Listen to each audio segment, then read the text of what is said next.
నమస్తే, welcome to our channel. నేడు తెలంగాణ దశాబ్ది ఉత్సవాల్లో బీఆర్ఎస్ భవన్లో ఏదైతే తెలంగాణ భవన్లో ఘనంగా వేడుకలు జరుగుతూ ఉన్నాయి. ఏదైతే ఉద్యమ యాదిలో అని చెప్పి ఎప్పుడైతే మనం తెలంగాణ ఉద్యమం కోసం అమరులు కావచ్చు, లేకపోతే ఉద్యమకారులు కావచ్చు, ఏ విధంగా పోరాడిరు కేసీఆర్ ముఖ్యంగా ఉద్యమానికి ముందుండి నడిపించిన పెద్ద దిక్కు అని చెప్పుకుంటూ ఉంటాము. సో ఇక్కడ మనం చూడొచ్చు, ఇక్కడ పోస్టర్లు కూడా కేసీఆర్కి సంబంధించినవి. అప్పుడు ఉద్యమ సమయంలో ఏ విధంగా కొట్లాడి తీసుకొచ్చిన నేపథ్యాన్ని ఇక్కడ మనకి పోస్టర్ రూపంలో పెట్టడం జరిగింది. అక్కడ చూడొచ్చు కేసీఆర్ ఆ సమయంలో చేసిన ఉద్యమాన్ని ఇక్కడ గుర్తు చేస్తా ఉన్నాయి. ఇక్కడ గద్దర్ ఫోటో కావచ్చు, లేకపోతే ఇక్కడ కొంతమంది అప్పుడున్నటువంటి బీఆర్ఎస్ నేతలు నాయకులు ఏ విధంగా ఉద్యమంలో పాల్గొన్నారు ఏంటనేది మనకి క్లియర్గా పోస్టర్ రూపంలో కనిపిస్తూ ఉంది. ఒక జనగర్జన కరీంనగర్ ఏదైతే 2011లో జరిగిన సంఘటన కావచ్చు, అదేవిధంగా 2011లో 6 నెలలు బహిరంగ సభ పెట్టిన నేపథ్యం కావచ్చు, లేకపోతే ఇక్కడ తెలంగాణ నమస్తే తెలంగాణలో వచ్చినటువంటి అప్పుడు వాస్తవాలు కథనాలు ఇక్కడ ఏ విధంగా మనకు చిత్రీకరించి ఇక్కడ పోస్టులో చెప్పడం జరిగింది. దాంతోపాటు ఇక్కడ కేసీఆర్ గారు వంట వార్పు అని చెప్పి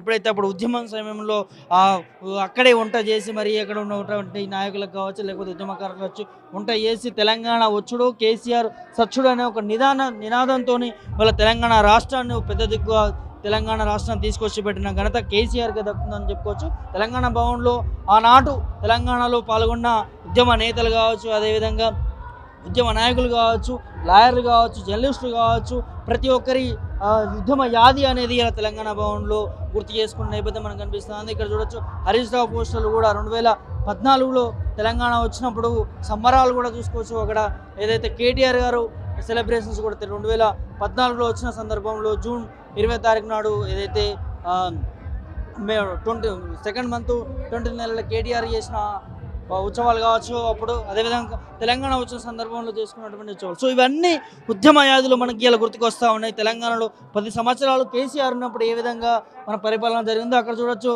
మన శ్రీకాంత్ చారి ఏ విధంగా అప్పుడు తన ఏదైతే బలమన్నానికి ఏ విధంగా పాల్పడాడో తెలంగాణ కోసం అమరైన శ్రీకాంత్ చారిని కూడా యాద్ చేసుకుంటూ ఇలా తెలంగాణ దశాబ్ది ఉత్సవాలు జరుపుకుంటున్న నేపథ్యం కనిపిస్తుంది. ఇక్కడ టీఎస్జేఏసీ కమిటీ ఏదైతే అది కూడా ఇవాళ మనకి గుర్తుకొస్తున్న సందర్భం. అంటే తీరొక ప్రజానీకం ఇవాళ కదిలి అమరుల యాదిలో ఇలా మనకి దశాబ్ది ఉత్సవాలు జరుగుతూ ఉన్నాయి. సో తెలంగాణ భవన్లో మనతో మాట్లాడడానికి చాలామంది వచ్చిన నేపథ్యం కనిపిస్తుంది. సో పావని గౌడ్ గారు ఉన్నారు, వారితో మాట్లాడి మరిన్ని విషయాలు ఉద్యమం గురించి తెలుసుకునే ప్రయత్నం అయితే చేద్దాం. చెప్పండి అమ్మా, ఎట్లా చూస్తారు ఇవాళ తెలంగాణ భవన్లో ఉద్యమానికి సంబంధించిన కొన్ని ఉద్యమ యాది అని చెప్పి పోస్టర్లు చూస్తామని ఎట్లా అనిపిస్తుంది? ముందుగా అందరికీ తెలంగాణ ప్రజలందరికీ తెలంగాణ ఆవిర్భావ దినోత్సవ శుభాకాంక్షలు. ఈరోజు మాకు సంతోషకరమైన దినం, ఎందుకంటే మహబూబ్ నగర్ మేము ఎమ్మెల్సీ గెలిచిన రోజు. ఇంకొకటి ఏంటంటే కేసీఆర్ గారికి బీఆర్ఎస్ పార్టీకి తెలంగాణ ప్రజలకు మధ్యలున్నది ఏదో రాజకీయ సంబంధమో ఏదో కాదు, పేగు బంధం, ఉద్యమ బంధం. ఉద్యమమే ఊపిరిగా ఉద్యమంలా ముందుండి నడిపించి సకల జనులను అందరినీ ఏకం చేసి కేసీఆర్ చచ్చుడో తెలంగాణ అచ్చుడో నినాదంతో ముందుకు పోయిండు. ఢిల్లీకి పోయేటప్పుడు ఒకటే ముచ్చట చెప్పిండు, ఇప్పుడు నేను ఆంధ్రప్రదేశ్ రాష్ట్రం నుంచి పోతున్నా, వచ్చేటప్పుడు తెలంగాణ రాష్ట్రంతో వస్తా మళ్ళీ అని చెప్పిండు. తెలంగాణ రాష్ట్రాన్ని తీసుకొచ్చిండు. ప్రజలకు కేసీఆర్ గారికి విడదీయలేని బంధం ఉన్నది. తీసుకొచ్చిన రాష్ట్రాన్ని 10 ఏళ్లల్లో ఎన్నో రకాలుగా అభివృద్ధి చెందిపించిండ్రు. దేశంలో భారతదేశంలోనే అతి తక్కువ టైంలో ఇంత అభివృద్ధి చెందిన రాష్ట్రం అంటే తెలంగాణ రాష్ట్రం అనే చెప్పుకోవచ్చు. అధికారం ప్రభుత్వం కాంగ్రెస్ నుంచి కేసీఆర్కి లేఖ పంపడం జరిగింది. అంటే ఏదైతే దశాబ్ది ఉత్సవాల్లో పాల్గొనాలి అని చెప్పి దాన్ని తిరస్కరిస్తూ కేసీఆర్ రిటర్న్గా మళ్ళీ 22 పేజీల లేఖ రాసినట్టు తెలుస్తా ఉంది. దీని పట్ల ఏం చెప్తారు? ఇప్పుడు అసలు ఉద్యమకారులు 1400 మంది అమరవీరులు కావడానికి కారణం తెలంగాణ ఏర్పాటును జాప్యం చేయడం వల్లనే 1400 మంది దాదాపుగా అమరవీరులైనరు. ఆ అమరుల కుటుంబాలు గోసా ఉసురు కాంగ్రెస్ పార్టీకి తలుగుతుంది. ఇంకొకటి ఏంటంటే రైఫిల్ ఎక్కుపెట్టినోడు ఉద్యమకారుల మీద తెలంగాణ రాష్ట్రానికి ముఖ్యమంత్రి అయ్యి ఇప్పుడు తెలంగాణ భాష సంస్కృతి మీద సాంప్రదాయాల మీదనే ఆయన కక్షపూరితమైన రాజకీయాలు చేస్తున్నాడు. తెలంగాణ ఉద్యమంలో పనిచేసినోడికే తెలంగాణ రాష్ట్రం విలువ తెలుస్తుంది. ఉద్యమంలో పనిచేయడానికి ఉద్యమ ద్రోహికి రాష్ట్ర విలువ తెలియదు. రాష్ట్ర ప్రజలకు ఏ విధంగా సంక్షేమ ఫలాలు అందించాలనేది తెలియదు. ఆయనే అసలు ఏంటంటే కక్షపూరితంగా కేసీఆర్ గారి మీద కక్షపూరితంగా వ్యవహరిస్తూ కేసీఆర్ గారిని ఎట్లా బ్లేమ్ చేయాలని చూస్తున్నారు. ఈ 6 నెలలల్లో నీళ్లు బంద్ అయినాయి, కరెంటు బంద్ అయింది, అన్నీ బంద్ అయిపోతున్నాయి.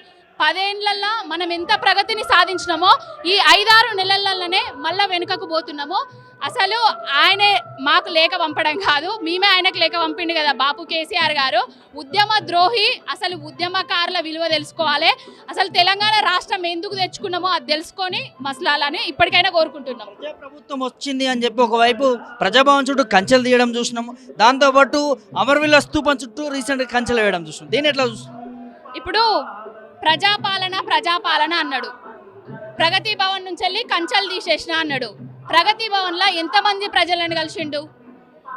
రోజు ప్రజలను కలుస్తా అని చెప్పిండు. ఒక్కరోజు తూతూ మంత్రంగా చేసిండు ప్రోగ్రామ్ను. మంత్రులు లేరు, ఎమ్మెల్యేలు లేరు, ఎవ్వరు లేరు. అక్కడ ప్రజాభవన్లో కలిసేది లేదు, పోయేది లేదు. ఓన్లీ కమిషన్లు ఇచ్చే వాళ్ళను మాత్రమే ప్రత్యేకంగా కలుస్తున్నాడు. ఇప్పుడు ఉద్యమ గన్ పార్క్ దగ్గర, అమరవీరుల స్తూపం దగ్గర కంచెలేసిండు. అంటే మళ్ళా కంచెల పాలన తీసుకొచ్చిండు. ఇది ప్రజాపాలన కాదు, కంచెల పాలన, దుర్మార్గ పాలన రాష్ట్రంలో జరుగుతుంది. ఇప్పుడు సోనియమ్మ రావట్లేదు, దీన్ని ఎట్లా చూస్తారు మేడం? అంటే ప్రత్యేకంగా హాన్మా నుంచి దీన్ని ఒక వైరల్గా చేశారు కాంగ్రెస్ పార్టీ అధికారులు కూడా. సో దీన్ని ఎట్లా చూస్తారు? ఇక సోనియమ్మ రాకపోవడం అంటే, అసలు సోనియా గాంధీకి తెలంగాణకు ఏం సంబంధం? ఆమెనే తెలంగాణ రాష్ట్రం ఇచ్చింది అని అంటున్నారు కదా. ఆమె ఏ హోదాలు ఇచ్చింది? అప్పుడేమన్నా ప్రధానమంత్రినా? ఆమె ప్రధానమంత్రి కాదు, ఇచ్చింది మన్మోహన్ సింగ్ కాదు, ప్రధానమంత్రి, అప్పటి ప్రధానమంత్రి. అసలు ఆమె కొట్లాడకపోతేనే ఇచ్చిందా? అమరులు కాకపోతేనే ఇచ్చిందా? ప్రతి అమరవీరుడికి చావుకు కారణము కాంగ్రెస్ పార్టీ, ఉద్యమ ద్రోహులు కాంగ్రెస్ పార్టీ. తెచ్చిండ్రు కాదు, తెచ్చేటట్టు ఇచ్చేటట్టు చేసింది కేసీఆర్ గారు.